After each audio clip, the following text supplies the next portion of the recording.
Hi guys, welcome back to my channel. So today I'm going to do this look for you guys, and it's the first of one of my many, what I'm going to hopefully have time to film for you, festive makeup tutorials. So I wanted to do a couple of different looks that you guys can either wear to Christmas parties, to wear on Christmas Day, or if you're looking for a New Year's Eve look. So I will do some that are also more designed for clubbing. This one is quite festive because it's using all the Christmas colours, so green on the eyes and then a nice glossy red lip. So I really hope that you enjoy this, guys, and I will leave all the sort of notes in the description bar of which products I've used, where I purchased them from, and please do follow me on Instagram as well. I will have the name coming up right now. Thank you so much for watching, and I will see you all soon. Bye! Hey guys, okay, so to get started I'm going to go straight in with my foundation. This is the MAC Studio Fix Fluid Foundation and my colour is NW15. So this is a really great foundation if you're looking for a medium to full coverage look, and I'm using a Zoeva buffer brush to buff this into my skin. I believe it's the number 104 brush. So when you're doing quite a vibrant eye look, you really want to make sure that your skin is flawless. That's why I've gone with this foundation.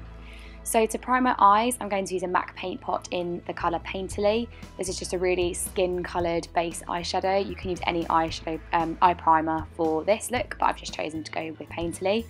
It is really essential that you do use a primer though when you're using bright colours, because A, it will make the pigmentation look better, but it will also make sure that the eyeshadow stays on. So I'm then using some sellotape or some sticky tape just to get that really angled, defined look for my eyeshadow. Then I'm going to use Swimming eyeshadow by MAC and a 239. It's just a really bright green colour. Just putting this in the corners of my eye and just bringing that just up to the inner corner there.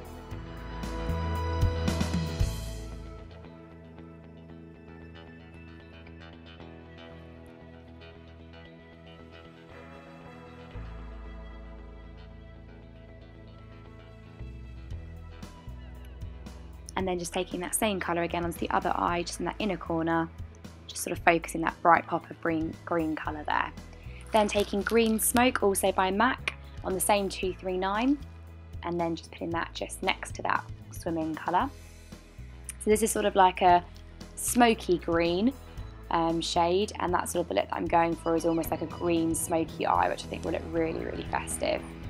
Just packing that colour on. Don't worry about blending it in too much. I know it looks a bit crazy at the moment, but once it's all blended together, I promise it will look nice.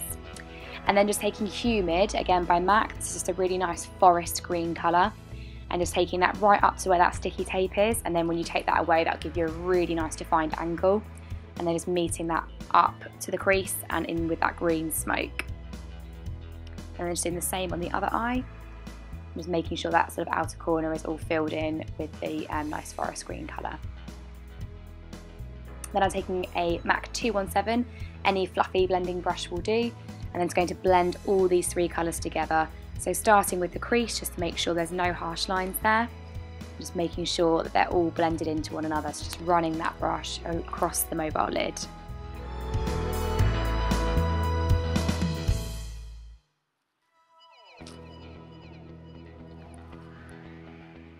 And then just doing the same on the other eye, just to make sure there's no harsh lines again, just to make sure that all those colours are blended into one another.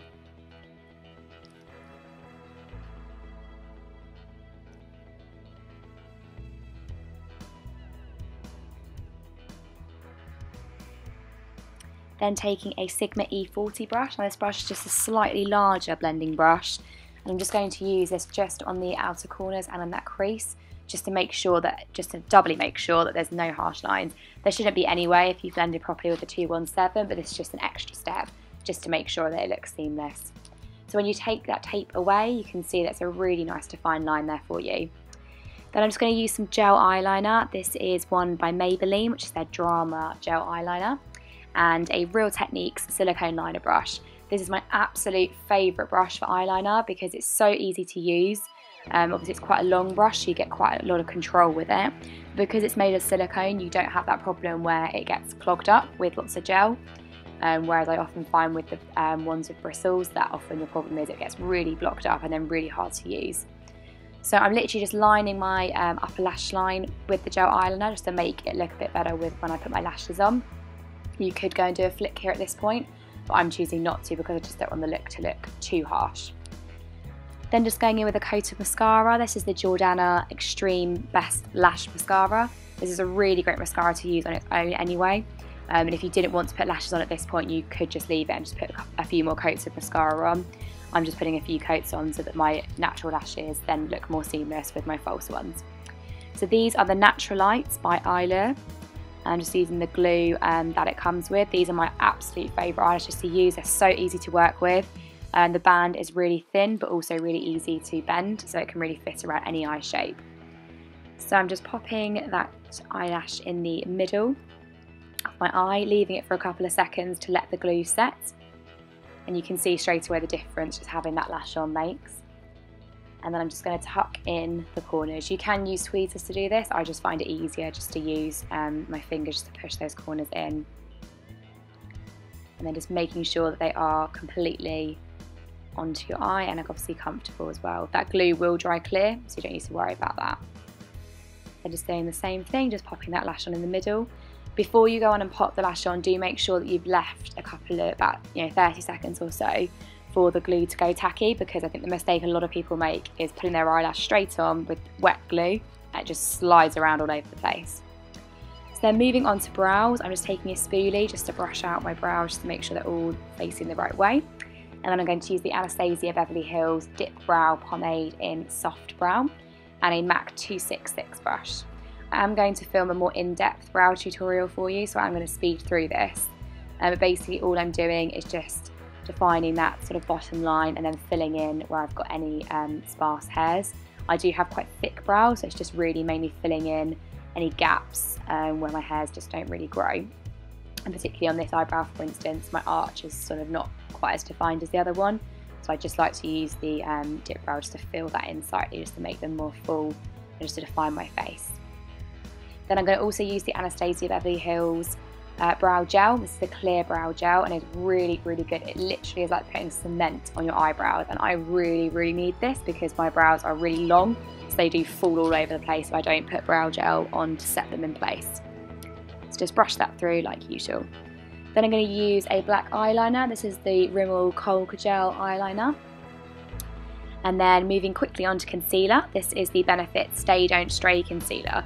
And this is actually an eye primer and concealer primer. Not that I've ever needed to use a primer before putting on concealer, but I actually think it works just as well as the concealer and it's really good coverage. And I'm just going to use this brush that I actually picked up in one of my collections that I got from Amazon, but it's really like the Sigma F80 brush, I believe. But yeah, I will link where I got those brushes from Amazon down below. It was like 4 for £5 and they are such good quality, I literally can't get over it. Then I'm going to use my Makeup Forever HD setting powder. Again, another Amazon brush there, making an appearance. And it's going to set all of that in place. You can see how fine this powder is, how it's sort of coming off my face, looks like smoke. But it's really a really good powder just for getting everything set in place and making sure there's no shine. And then going to use a bronzer by Body Shop. And this is in the colour Fair Matte. Now I did get this in Fair because I always find when I'm contouring it's much easier to get a colour that's actually more similar to your skin tone. So obviously I'm quite pale, so getting even a medium colour bronzer will already look dirty on my skin. So for those of you girls who are fair like me, my biggest advice for you when contouring would be to get a fair bronzer like this one, so it just looks way more natural when you're contouring. I'm then just going to use a clean 217 just to sculpt out my nose. It's just contouring just slightly there. Again, like I said, when you've got a full-on eye look, you want to make sure that your skin is flawless because everything's got to be seamless when you've got your eyes as sort of a full-on look.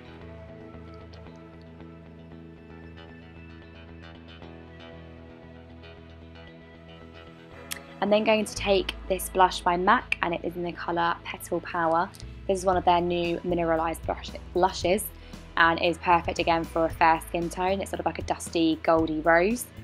I'm just pushing this on my cheeks with an angled brush. Then moving on to highlighter. This is the Bobbi Brown highlighter in Soft Glow and it's a limited edition for the holidays. You can get it at Sephora if you guys are based in America, but you can also get it at Bobbi Brown as well if you guys are in the UK. So just using a fan brush, just putting this on my cupid's bow, on my nose and on my cheekbones. Then just going back to my eyes, I'm going to take a pencil brush. This is a 219 by MAC, and that same forest green colour by MAC, which is called Humid, and just running that on along my lower lash line. Then just going to coat my lower lashes in mascara, and then that is the eyes done. Oh no, it's not. And then going to use just a little bit of highlighter, and this is the Vanilla Pigment by MAC. And actually this step, although it's not essential, I really think it does make your eyes definitely stand out. And then just going to use Shroom by MAC to highlight my brow bone. Especially, like I said before, when you're using darker colours, it just makes a massive difference to have your brow bone highlighted. And then moving on to lips, and I'm going to use the OCC Anti-Feather Lip Pencil. And then going straight in with a red lip liner. This is Diva by Rimmel. Now the reason for using an anti-feather lip pencil just stops it bleeding. And I really think it's so worth doing if you're wearing a red lip or a dark lip. Anything that's not nude basically, because it just looks awful if you can see part of your lipstick bleeding, and it's so difficult to remove, and it's just a real pain. But the OCC Anti-Feather Lip Liner is great. Then I'm using a lipstick by Makeup Revolution. This is one of their atomic lipsticks, and this is in the colour Atomic Ruby. Just a really great glossy colour. Perfect for the Christmas season. Just putting this all over my lips on top of that lip liner. And I'm then going to use the Bourjois 3D lip gloss in Rouge Democratic, just over the top. You don't have to do this, but I just find it just looks even glossier and then even more festive and more ready for the party season. And I just think it really tops it off. And I'm just going to set that all in place with my MAC Fix Plus spray. Again, you don't have to do this, but I just find it stops my makeup moving. So I really hope that you enjoyed this look, guys, and I will see you all soon. Thanks for watching. Bye!